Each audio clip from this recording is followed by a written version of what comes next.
Look at this. He dribbles through the attack, and still the midfielders are no passing options, which results in passing back and starting all over again. More and more changes and mistakes are made by Barcelona, starting with the changed traditional tiki-taka tactic.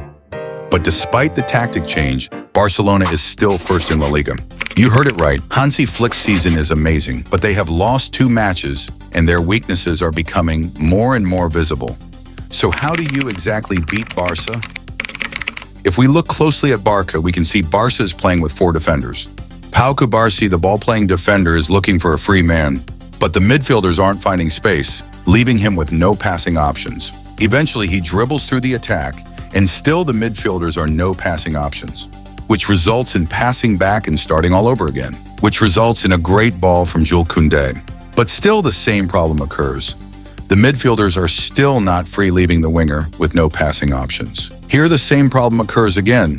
The left back is too deep and no passing option. The midfielders are again covered by the high-pressing opponents, which leaves Cubarsí with one option, which leads to endless passing between the central defenders and no attack. Another example when Lewandowski is free, but not pass him the ball, but still the player passes all the way back, which leads to no attack again. Osasuna did a very good job by using 3 attackers to defend the midfield. This makes it extremely hard to find a free player in the midfield. Another crucial tactic of beating Barca is high pressure. Osasuna is doing this very good by pressing every time as soon as a player gets the ball. You can see this here. As soon as the ball is passed to Koundé, the player is pressing very high. Somehow they pressed Koundé higher compared to Cubarsí since Koundé is not as technical. They also pressed Rafinha very high since he is extremely fast and dangerous when he has all the space. By pressing Rafinha, you force him to pass back, and by keeping the pressure on Koundé, the only solution is back to the defender. While keeping pressure on the defender, this pass is a huge opportunity if played wrong. Pressing high defensively is extremely important, since keeping high pressure in defense gives Barca no other solution than passing back. Also on the wing, players don't make a one-on-one dribble if they pressed high and therefore pass it back. This also is with crosses. Players don't give a cross when they have not enough space due to the high pressing and pass it safely back to a defender. Here you see it again. Once a player gets the ball, the pressing is started, which result in the players passing the ball back, and no chances are created. This was constantly happening in the match against Osasuna. The players get the ball and get pressed and pass it back. Besides high pressure in defense, Osasuna also pressed very high in attack. Another crucial weakness of Barca are the turnovers. Here you can see the opponent having the ball. The Barca players are staying with 5 on the midfield while they get countered. This creates an extremely dangerous situation with only 3 defenders from Barca against 3 opponent attackers. And still the 5 players are staying in the midfield, but they have to get back. In this situation, Koundé is playing against 2 players and have to make a choice between pressing or getting back. Here, Barcelona is in the attacking phase, and the striker gets the ball starting a counterattack. This eventually results in a very dangerous counterattack, creating a 2 versus 1, with only the 2 center backs left in the defense, and the midfielders are still not getting by. This example shows how quickly Osasuna adapts from defense to attack.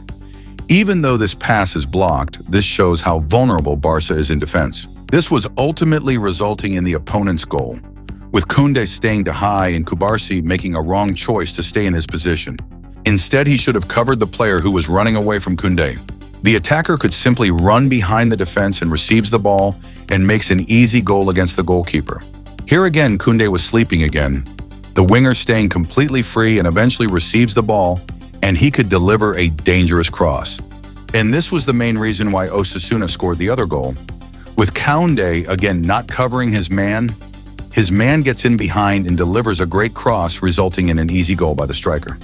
Another counterattack, this time from a corner, quickly escalated into a 2 versus 3 situation, with 2 attackers running on the right side with a lot of space. Fortunate enough, it was a bad cross, but could have been another goal.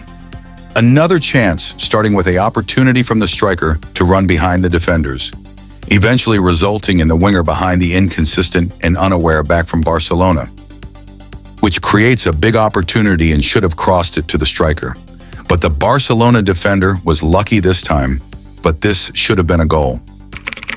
Here you can see the offensive line of Osasuna. Two players are not offside since Inigo Martinez is staying to defensive. He should move forward to make an offside trap, but he is too late. This creates a huge opportunity for the opponents, creating a dangerous 2 versus 1 situation. The player receives the ball and dribble past the line. He could simply pass a simple cross to the striker, and he should have passed the ball here again. But instead he tries to shoot, and fortunate enough for Barca, he shoots next to the post. Another huge opportunity again. Although the offside traps worked extremely well against other teams, it is still a very risky tactic by Hansi Flick. Another factor, especially the young players, is inconsistency. Here, Koundé is the free man in the box with a lot of space, and Koundé receives the ball. With 3 attacking players in the box, this is a huge opportunity, but instead he shoots against a defender. Look at this again, the attacker making a run behind the defenders, which creates a great opportunity for a pass behind the defense, but the pass is bad and there is no chance. This is not the only time, because here again, player running behind the defense and the pass is again not good and did not reach the attacker. Again, running behind the defenders and the pass is consistently terrible. The pass is bad, but also creates an immediate counterattack with a dangerous opportunity for an opponent's goal. Another example, but this time in defense, Koundé has all the space and many passing solutions, but he passes the ball directly to the opposite team. Here again, Koundé, another mistake, walking behind the player instead of being a free man. Another easy pass, but this time, the experienced Rafinha with the mistake.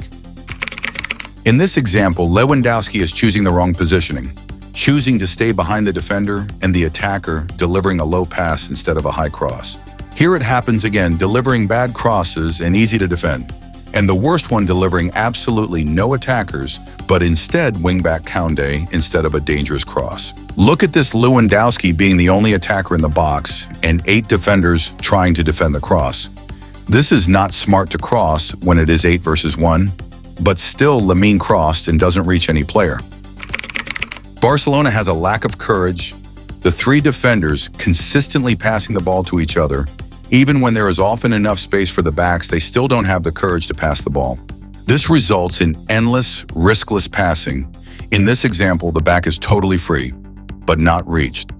Here again, the player is behind the defender, creating a huge opportunity if the ball is correct, but the defender doesn't take any risk and passes back again.